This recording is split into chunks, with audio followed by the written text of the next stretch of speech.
ఎలాంటి కుటిల పన్నాగం ఇది? ఒక పిరికివాణ్ణి నా మిత్రుడి సింహాసనంపై ఎందుకు కూర్చోబెట్టారు మీరు? ఇదేం కుటిల పన్నాగం కాదు.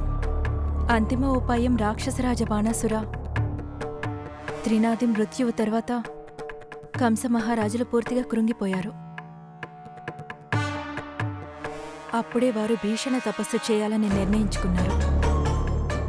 కాళికామాత స్వయంగా ఆశీర్వదించే వరకు ఆ విష్ణు అవతారుణ్ణి అంతం చేయడానికి అవసరమైన శక్తులు ప్రసాదించే వరకు కూడా వారు తపస్సు నుంచి లేచిరారు.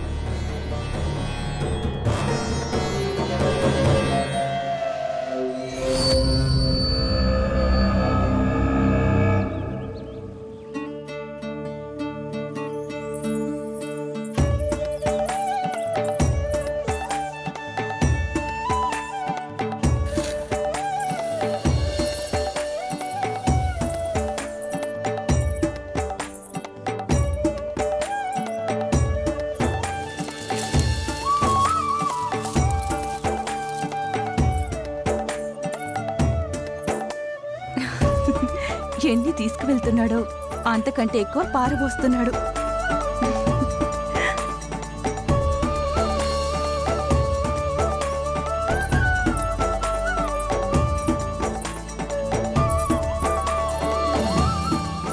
ఇదిగోండి, మీకోసం మూల్యాన్ని తీసుకొచ్చాను, తీసుకోండి.